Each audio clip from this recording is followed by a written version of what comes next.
한국수력원자력의 문건 유출 파장이 계속되고 있습니다. 한수원은 기밀 문서가 아니라고 주장하지만 폭로된 문건들의 정보가 조합될 경우 심각한 결과를 초래할 수 있다는 경고가 나옵니다. 그런 가운데 조선일보는 기다렸다는 듯이 북한 소행 가능성을 보도했습니다. 공개된 문건은 어떤 것들이고 어떤 문제가 우려되는지 강신혜 PD가 보도합니다.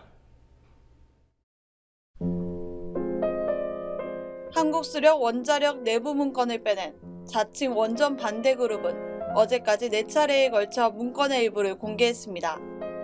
지난 15일 원전 반대 그룹은 네이버의 블로그를 개설해 한수원 직원 만여 명의 이름, 사번, 이메일 등 8가지 개인정보 항목이 담긴 엑셀 파일을 공개했습니다.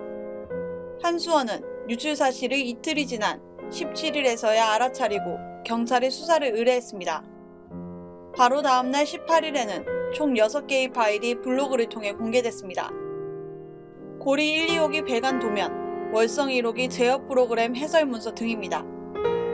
한수원은 네이버 측에 블로그 폐쇄를 요청했고 원전 도면 유출에 대해서는 원전 운영에 지장을 줄 수 있는 기밀 자료가 아니라고 주장했습니다. 그러자 원전 반대 그룹은 19일 한수원이 중요한 자료가 아니라고 했다고 조롱하면서 추가로 9개의 파일을 트위터를 통해 유출했습니다. 고리 1호기 원자로 냉각 시스템 도면, 한수원 산해 프로그램을 캡처한 이미지 파일 등입니다. 어제 4차 공개에서는 고리 125기의 운전용 도면, 원전에서 사용하는 프로그램 매뉴얼 등 총 4건의 파일이 트위터를 통해 추가로 폭로됐습니다. 원전 반대 그룹은 이와 함께 고리 135기와 월성 2호기의 가동을 오는 25일부터 중단하라고 요구하며 응하지 않을 경우 자신이 갖고 있는 자료 10여만 장을 공개하고 원전 시스템을 파괴할 수도 있다고 위협했습니다. 한수원은 기밀 문서가 아닌 기술 자료일 뿐이라고 주장하지만 핵 문제 전문가들의 견해는 다릅니다. 에너지 정의행동의 이현석 대표는 오늘 라디오 인터뷰에서 주로 밸브와 관련된 도면들이 많이 공개됐다는 점을 지적하며 10만 건의 문서가 유출되어 조합되면 굉장히 위험한 상황이 될 수 있다고 경고했습니다. 전문가들은 우라늄 농축시설에 있던 원심 분리기 1000여 개가 해커의 공격을 받고 물리적으로 파괴됐던 2010년 이란의 사례가 한국에서도 일어나지 말란 법은 없다고 우려하고 있습니다.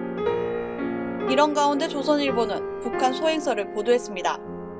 조선일보는 한수원을 지난 9일 공격한 이메일 바이러스를 분석한 결과 소스 코딩이 북한이 이전에 일으킨 해킹과 비슷하고 김정은 위원장 소재 영화를 만든 미국 소니 픽처스를 해킹한 악성 코드와 유사하다고 보도했습니다.